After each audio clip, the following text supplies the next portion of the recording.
Assalamualaikum warahmatullahi wabarakatuh. Sahabat ngaji kitab yang saya hormati, pada siang ini perkenalkan, nama saya Ahmad Muzaki. Saya diminta oleh channel ngaji kitab untuk memberikan review terhadap buku yang saya tulis, yaitu Risalah Cinta Kajian Fikih Munakahat yang terbit pada tahun 2016.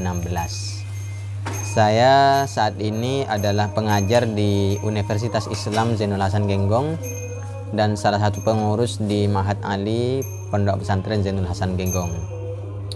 Terima kasih kepada sahabat saya Ustadz Amirul Mukminin selaku pemilik channel ngaji kitab yang telah memberikan kesempatan kepada saya untuk memberikan review terhadap isi buku Risalah Cinta ini. Baik, yang pertama, buku Risalah Cinta ini ini tebalnya 160 halaman, yang di dalamnya itu banyak membahas tentang masalah cinta dan problematika terkait dengan pernikahan. Pertama di sini berkaitan dengan cinta gitu ya. Saya kutip dalam bukunya atau pendapatnya Profesor Quraish Shihab. Beliau mengatakan bahwa cinta itu adalah kecenderungan hati yang mendalam terhadap sifat-sifat lahir dan batin kekasih. Maka tidak bisa dikatakan cinta jika muncul secara tiba-tiba, karena cinta itu memerlukan pengenalan dan perhatian. Memang para ilmuwan atau para cendekiawan dan pemikir tidak sepakat atau berbeda-beda tentang masalah definisi cinta. Tapi yang terpenting, kita tidak persoalan, tidak mengerti, tidak paham tentang masalah definisi cinta. Yang penting hubungan dengan orang yang dicintai, atau yang penting cinta di antara kita dan istri, cinta kita dengan kekasih itu dapat membawa kepada kedamaian dan membawa kepada ketenangan. Karena itulah hakikat cinta itu adalah ketenangan dan kedamaian. Maka juga dalam buku ini saya bahas tentang masalah keluarga sakinah mawaddah warahmah. Sering kita dengar atau sering kita mendengar ucapan selamat kepada pasutri yang baru menikah, yaitu semoga menjadi keluarga yang sakinah mawaddah warahmah.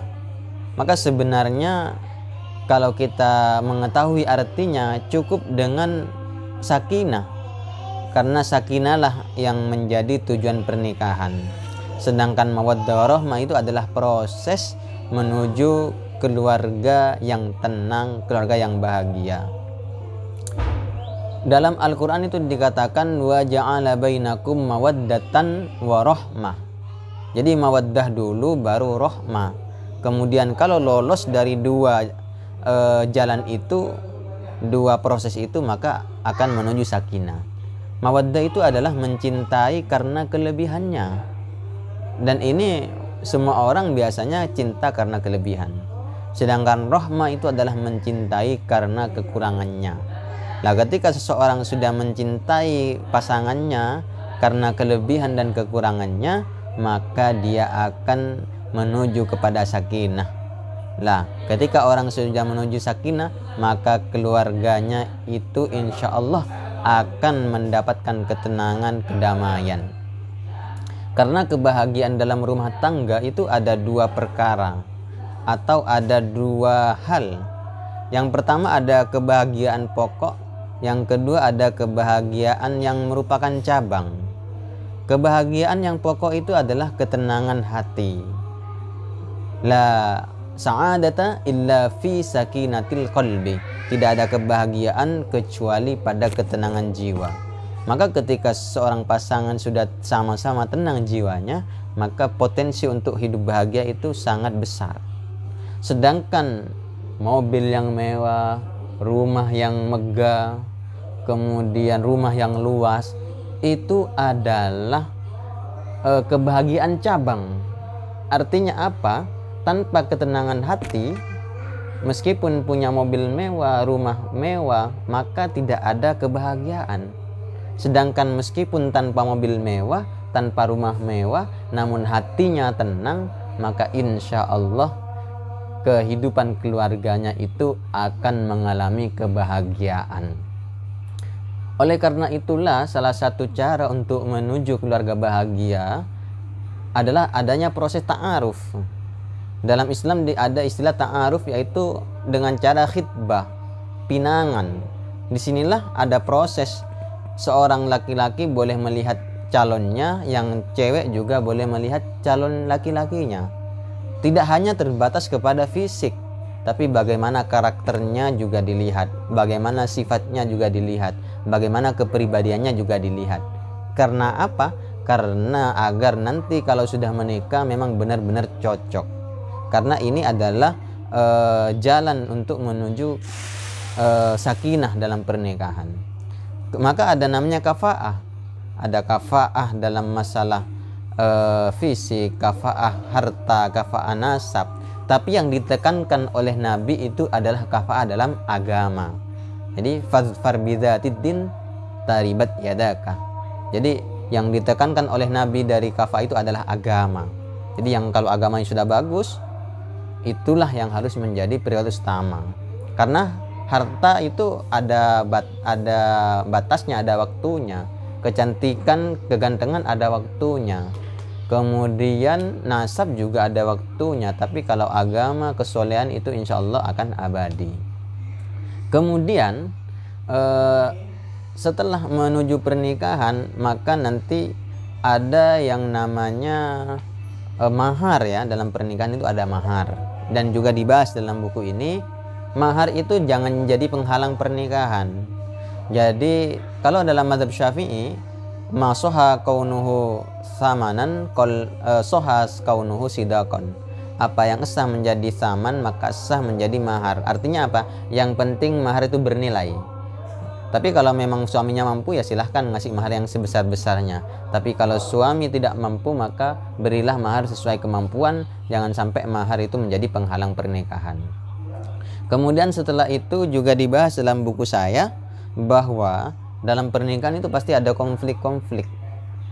Nah, ketika seseorang itu mampu menyelesaikan konflik, maka tidak perlu menuju kepada proses selanjutnya, yaitu yang namanya perceraian. Jadi kalau konflik itu bisa diselesaikan dengan cara islah, damai, antara suami dan istri itu bisa berdamai. Kalau tidak bisa damai, maka ada yang namanya pihak ketiga yang mendamaikan. Kalau tidak mampu nanti ke pengadilan. Kalau masih tidak mampu, maka jalan yang terakhir itu adalah perceraian. Jadi perceraian memang adalah sesuatu yang sangat dilarang, artinya makruh gitu ya. Perceraian merupakan perkara halal yang paling dibenci oleh Allah. Artinya apa? Kalau bisa jangan bercerai. Tapi kalau memang tidak ada jalan lain kecuali bercerai, ya mau nggak bercerai. Maka di sini di buku saya juga saya bahas, setelah perceraian itu ada yang namanya masa iddah. Iddah itu menunggu ya.